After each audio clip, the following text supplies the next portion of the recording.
I received a letter this morning from Dr. Whitaker, and I told him that I would read it to our congregation and that we would also stream it live for any online audience that may have heard him preach the message that we're going to discuss. So these are Dr. Whitaker's words.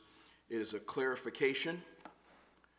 Pastor Whitaker writes, "Thank you for the opportunity to clarify the statement from my sermon at Cornerstone Baptist Church on April the 8th, 2025, where I was asked to preach a message on contending for the KJV Bible. The revision issue is an attempt to update the KJV Bible to a modern English.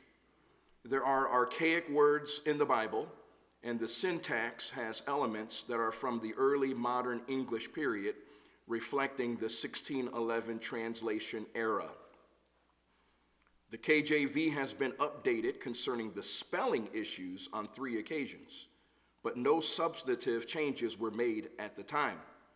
The Oxford edition of 1769 is the edition we use today.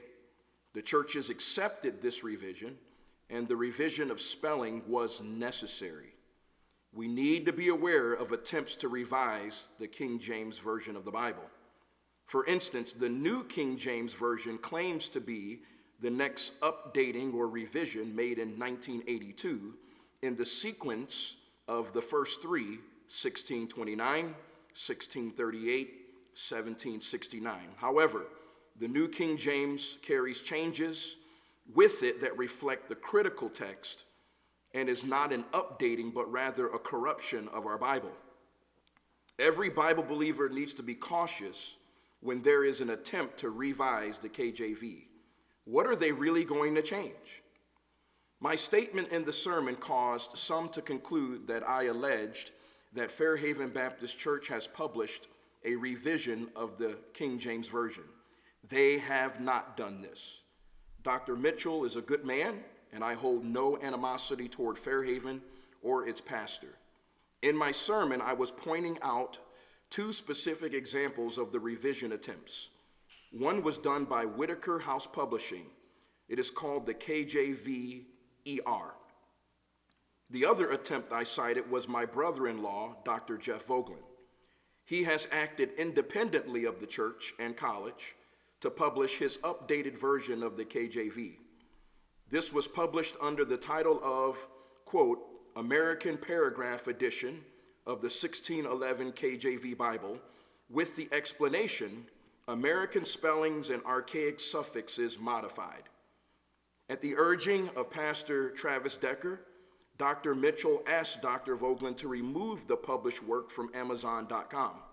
He removed the text reluctantly, but not because he believed it to be wrong.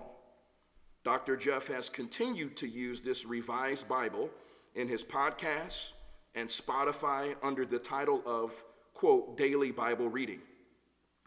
Using the revision under a different title and venue does not reflect that he is against the revision. Because of the implication that Fairhaven was behind this publication, Dr. Mitchell has asked me to rectify the issue. So I have asked Pastor Lewis to read my clarification to be as public a setting as possible. My statement is that we are against the updating of the KJV Bible for many reasons. Primarily, it will open the door for changes that will lead to more apostasy in churches around the country and the world. Dr. Jeff Vogelin has taken it upon himself to publish a version of the KJV, and we do not agree with it. There is a great amount of arrogance that one man would alone take the task of revising the KJV Bible, especially one who has almost no background in the study of biblical languages. There is a problem with a college who stands for the KJV and yet has a vice president who has published his own version of the King James Bible. I have asked Dr. Mitchell to request that Dr. Jeff publish a statement discrediting his KJV revision publication, which would include the admission that such a revision was wrong. We are praying that Dr. Jeff will do this and that we can truly say that Fairhaven is a KJV school. No matter what a person or institution says they believe, It is proven by the decisions they make. If Fairhaven does not publicly disavow the KJV revision, then they actually tactically agree with it. Every believer in the KJV Bible needs to question any institution that is not clearly KJV. Loyalty to a school or person should never supersede our loyalty to the Word of God. This statement is not intended to put down any person or church or college, but to protect and defend the KJV Bible against those who would like to change it. If you doubt the veracity of this statement, please contact me for documentation.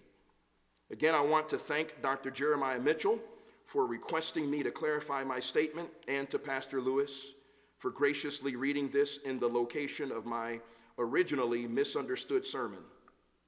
God bless all who will defend the inerrancy of the Bible. Sincerely, Don Whitaker, Mountain Valley Baptist Church of Pocatello, Idaho.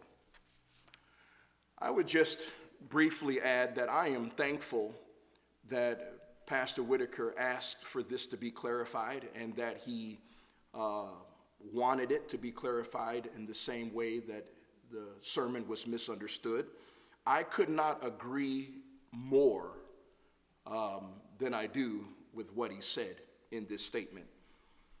I do see the irony of having a conference and inviting a pastor to come and to specifically preach on contending for the King James Bible, only to turn around and have an opportunity to show us how to do it and not just preach about it. And so you only truly believe what you're willing to contend for. You only truly believe what you're willing to stand up and fight for. And if we're going to say that we're contending for the King James Bible, then let's not excuse people that want to monkey with its words. We don't need that. I just preached a message on soul winning. Isn't there so much more for us to do in this life as believers than to sit around toying with the words of the King James Bible? And I would say go build a bus route. Go knock on somebody's door and get them saved and nurture them and disciple them to spiritual maturity, instead of monkeying around with a book that has built churches and lives and homes for hundreds of years. And so the Bible is like a lion in a cage. All we have to do is open the cage door and get out of the way, and the Bible will do its own work without us changing the words. So I'm grateful that we were able to make this clarification. Julian Murray, would you stand and close us in prayer?